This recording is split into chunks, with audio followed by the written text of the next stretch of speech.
नमस्कार दोस्तों, स्वागत है आपका भूत फाइल्स में, जहां हर हकीकत डरावनी होती है।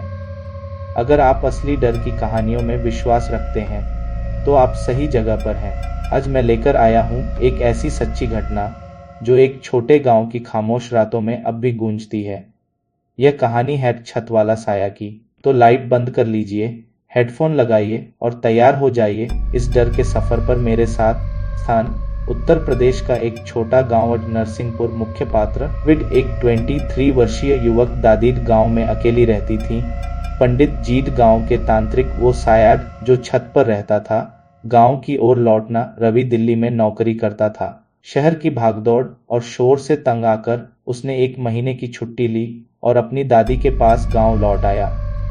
उसकी दादी गांव में अकेली रहती थी। उसका बचपन वहीं बीता था, पुराने खपरेल वाले घर में। लेकिन जैसे ही वो घर पहुंचा, उसे कुछ अजीब महसूस हुआ। दरवाजे पर पहुंचते ही दादी ने बिना दरवाजा खोले अंदर से कहा, रवि अंदर मत आना, पहले तुलसी के पौधे की 3 परिक्रमा करके नारायणाय नमः बोलो। रवि को अजीब लगा, लेकिन उसने ऐसा ही किया। जब वो अंदर गया तो देखा दादी के चेहरे पर तनाव था। वो पहले जैसी खुश नहीं दिखी। क्या हुआ दादी? रवि ने पूछा। कुछ नहीं बेटा, अब जब तू आ ही गया है तो थोड़ी सावधानी बरत, रात को छत पर मत जाना। रवि हंस पड़ा। दादी अब भी वही पुराने डर, भूत भूत कुछ नहीं होता। दादी ने कुछ नहीं कहा, बस धीमे से बोली, इन शब्दों का असर होता है बेटा, कभी कभी डर सिर्फ वहम नहीं होता। पहली रात, छत पर कुछ है। रात के करीब 11 रवि नींद में करवटें बदल रहा था। अभी उसे लगा कि ऊपर छत से किसी के चलने की आवाज आ रही है, नंगे पांव, धीरे धीरे, चूड़ियों की खनक भी। उसने सोचा शायद कोई बिल्ली होगी, लेकिन जब आवाज बंद नहीं हुई तो वह खिड़की से बाहर झांकने लगा। कुछ नहीं दिखा। रवि छत की सीढ़ियां चढ़ गया, मोबाइल की टॉर्च ऑन की। छत पूरी तरह खाली थी। भी पीछे से एक साया लहराया, काले बाल, सफेद साड़ी। लेकिन जैसे ही रवि ने पलटकर देखा, कुछ नहीं था। वो डर गया और तुरंत नीचे भागा। सुबह उसने दादी से कुछ नहीं कहा, लेकिन दादी ने सब समझ लिया। तू गया था ना छत पर? रवि ने झूठ बोल दिया, नहीं।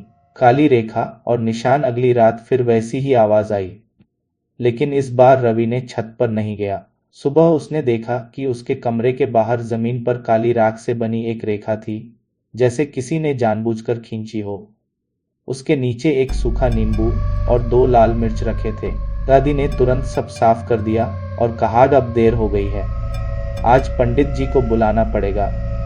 रवि ने अब डर को महसूस करना शुरू किया था। पंडित जी और तांत्रिक हवन। पंडित जी शाम को आए।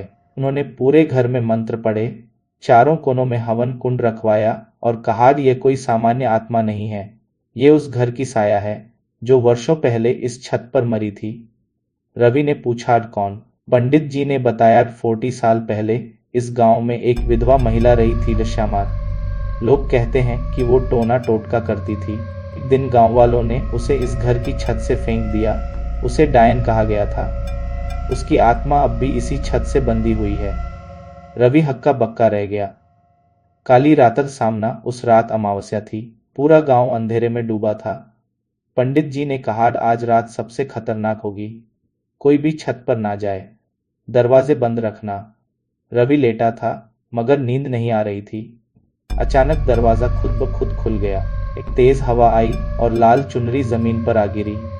वो भागा भागा दादी के कमरे में गया, लेकिन दादी मूर्छित थी।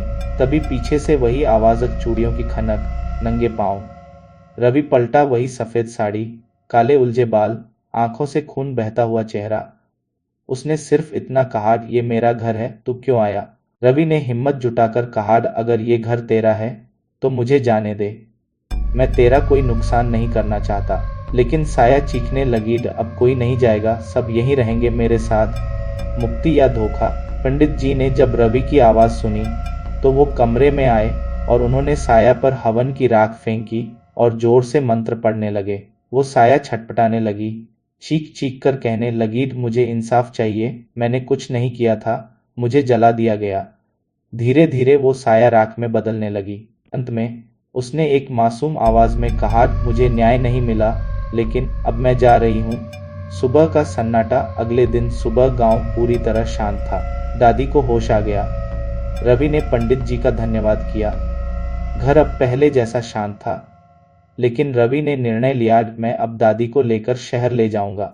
उसने जाते वक्त एक बार छत की ओर देखा और ऐसा लगा जैसे कोई खड़ी होकर विदा ले रही हो। दोस्तों, ये थी भूत फाइल्स की आज की डरावनी दास्तान, छत वाला साया।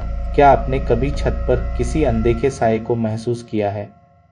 क्या आपके गांव या घर में भी कोई ऐसा रहस्य छिपा है? अगर हाँ, तो हमें कमेंट में ज़रूर बताइए।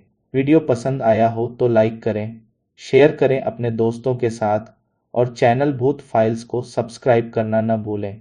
मिलते हैं अगली कहानी में, तब तक के लिए अंधेरे से दूर लेकिन सावधान रहिए, क्योंकि कोई देख रहा है। जय हिंद और जय भय।